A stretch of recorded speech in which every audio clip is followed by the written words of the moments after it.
Welcome to the Temora Aviation Museum. I am Frank Palmieri from Combat Aviation and Defence. Located on an old World War II airstrip in Temora, New South Wales, it's home to the RAAF 100th Squadron, which operates heritage aircraft both in Temora and Point Cook. All the historical aircraft at the museum are maintained in flying condition and are often flown at air shows.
Once a month, the museum hosts an air show where aircraft are on display and are flown. That's right. You're looking for problems, and when they arise, you do what you can to make them right. And the O2 had a little bit of deferred maintenance, and we're just starting to get a bit tired.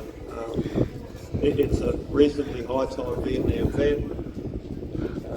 It needed a birthday, so we've gone to town on it, and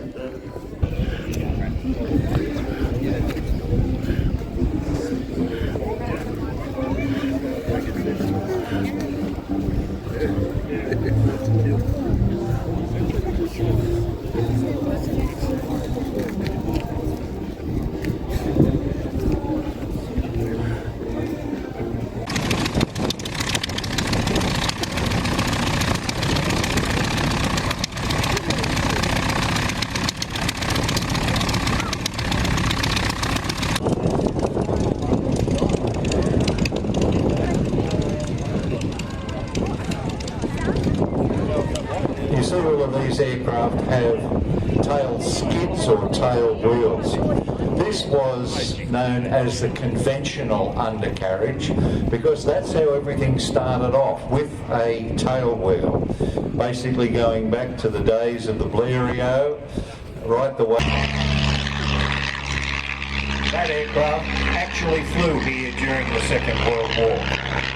It's a Tiger Moth built by de Havilland's. And de Havilland's, of course, was a company that's origins came a little bit before World War I. An American aircraft, also a trainer. the Ryan STM, built by the Ryan Aircraft Corporation in the United States, and another Ryan, PT-22 Recruit.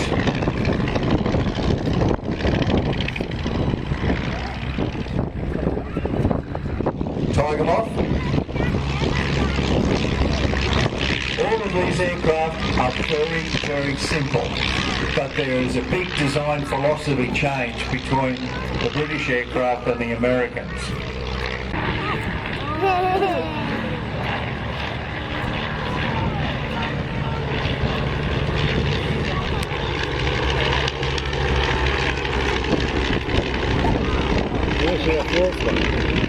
He was into them wearing a parachute.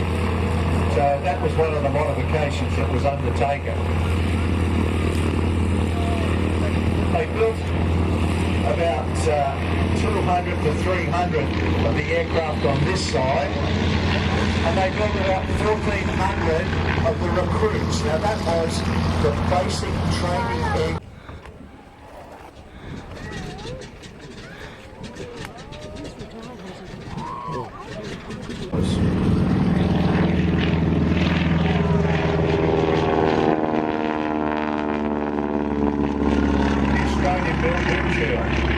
Listen to the sound of the Harvard as it goes past. Much more aggressive sound, and there is a reason for that.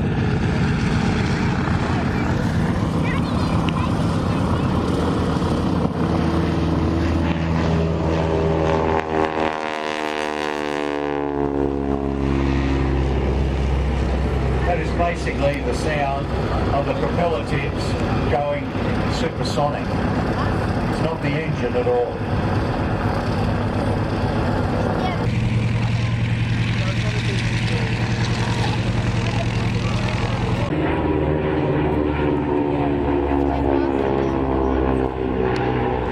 Silver aircraft is the Windshield. We built 62 of those as 985, number of cubic inches. The Harvard aircraft, 600 horsepower Pratt R1340, so it's a bigger engine, obviously more horsepower.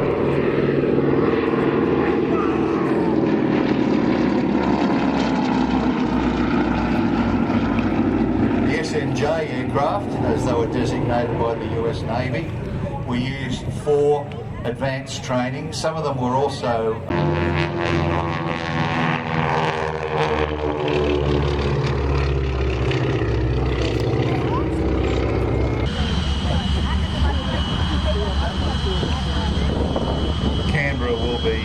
taking off, and it is heading out to a holding point. It'll be out there for a little while, then it'll come back in and undertake its display.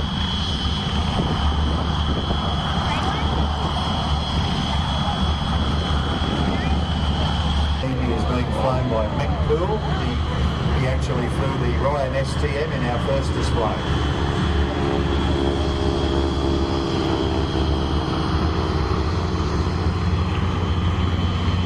Beach 18 does harken back to Cook in Victoria, and that factory also produced aircraft like Mustang, Heinkel 162. They were all axial flow, where it went straight through the middle, was compressed by various stages of compressors.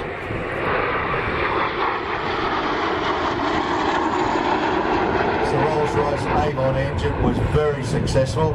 Originally in the Comet they had the centrifugal flow engines and then went over to axial flow. That was the type of jet engine that could be developed. That's what you've got now on your A380, except they've got a huge fan on the front.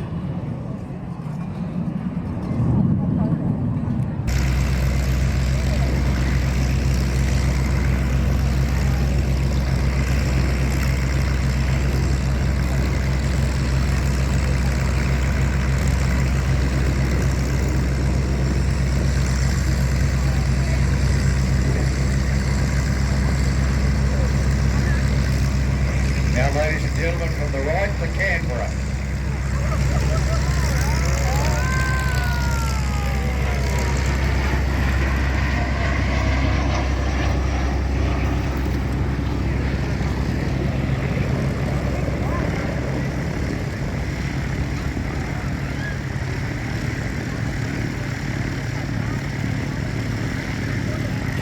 bomber was designed with the same philosophy as the Mosquito.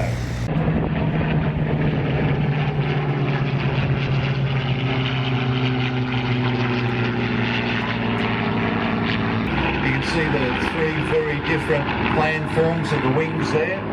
The Mustang introducing laminar flow. It was a new airfoil section, and what that airfoil section did from front to rear was delay the onset of turbulence. But certainly the instant recognition feature of the Spitfire.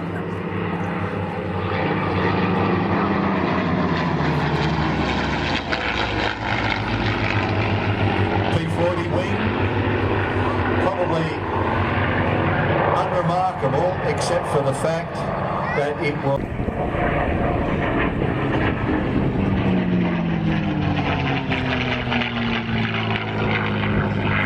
the Mustang owes its origins to the British.